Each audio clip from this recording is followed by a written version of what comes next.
नमस्कार, मैं हूं आपके साथ मनीषा।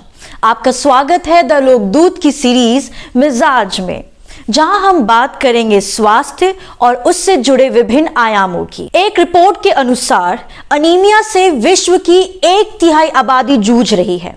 इसमें भी छोटे बच्चों और प्रेग्नेंट औरतों की संख्या काफी ज्यादा है। WHO की रिपोर्ट कहती है कि दुनिया में 5 साल से कम उम्र के 42% बच्चे और 40% गर्भवती महिलाएं अनीमिया के शिकार हैं। भारत में हर 2 में से 1 महिला अनेमिक है। आज के स्पेशल सेगमेंट में हम इसी अति महत्वपूर्ण विषय पर बात करेंगे। जानिए कि अनीमिया है क्या, ये क्यों और कैसे होता है, कितनी तरह के होते हैं, ये इससे बचा कैसे जाए। पूरी जानकारी के लिए अंत तक बने रहें। हमारे रक्त में red blood cells, white blood cells, plasma, platelets और भी कई विटामिन, मिनरल्स इत्यादि मौजूद होते हैं।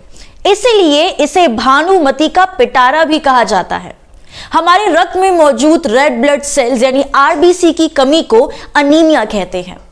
RBC में हीमोग्लोबिन नाम का प्रोटीन होता है जो कि ऊतकों यानी टिश्यूज तक ऑक्सीजन पहुंचाने का काम करता है।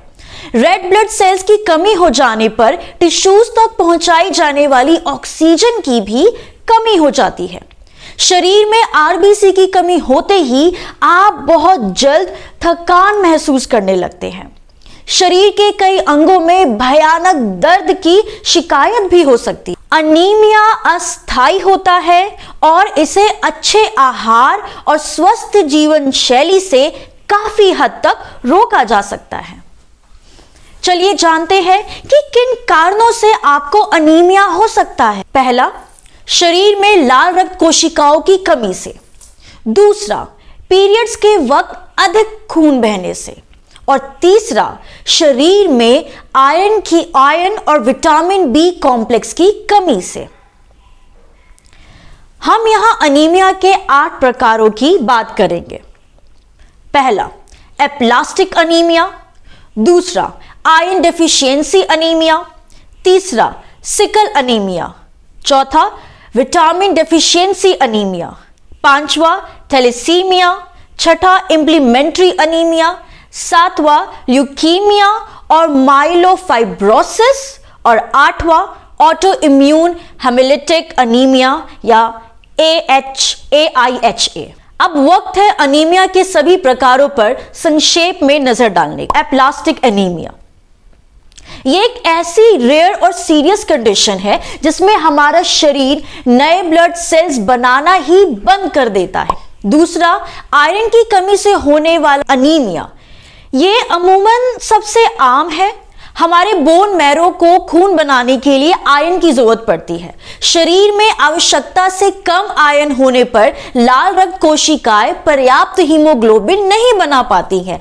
ऐसे में आयरन की कमी सीधे तौर पर हमारे शरीर में खून की मात्रा को प्रभावित करती है। तीसरा, सिकल सेल अनीमिया ये एक हेरिडिटरी डिसऑर्डर है जो कि माता पिता से बच्चों में ट्रांसफर होता है। इसमें रेड ब्लड सेल्स का आकार अर्धचंद्राकार या सिकल जैसा बन जाता है। ये काफी सख्त और चिपचिपे हो जाते हैं जो कि खून के फ्लो को धीमा या ब्लॉक कर देता है। चौथा, विटामिन की कमी से होने वाला अनीमिया। इसके दौरान विटामिन B कॉम्प्लेक्स की कमी हो जाती है। इसकी कमी होने पर लाल रक्त कोशिकाएं अच्छे से काम नहीं कर पाती हैं। पांचवा, थैलेसीमिया। थैलेसीमिया भी एक हेरिडिटरी ब्लड डिसऑर्डर है जिसके होने पर हमारे शरीर में हीमोग्लोबिन का बनना कम हो जाता है।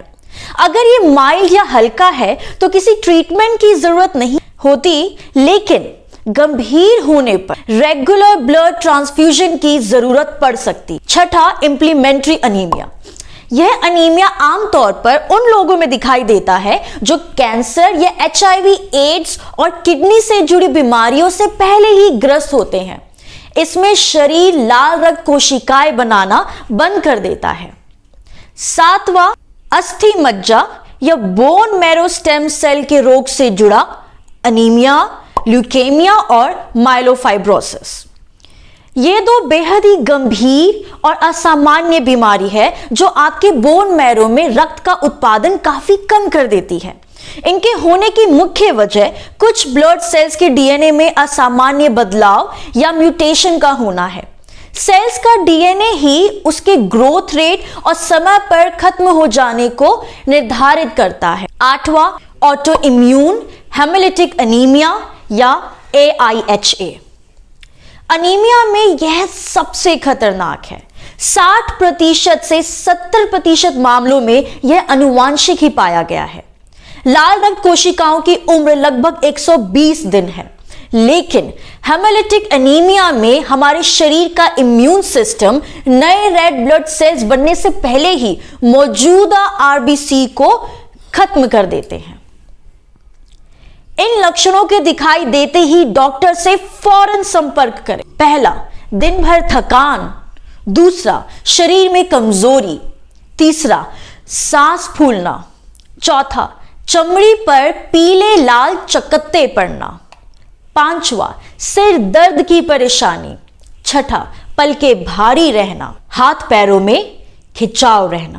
ध्यान रखना जरूरी है कि अनीमिया जैसी बीमारी का सरलीकरण या नॉर्मलाइजेशन ना किया जाए। बीमारी की गंभीरता को समझते हुए डॉक्टर के परामर्श के अनुसार ही कोई भी दवा लें। खुद का डॉक्टर खुद ना बने। आपकी जरा सी सावधानी आपको एक बड़ी परेशानी से बचा सकती है। तो ये था हमारी सीरीज मिजाज का आज का एपिसोड। ऐसे ही और सेहत से जुड़ी रोचक जानकारियों को जानने के लिए देखते रहिए द लोकदूत। धन्यवाद।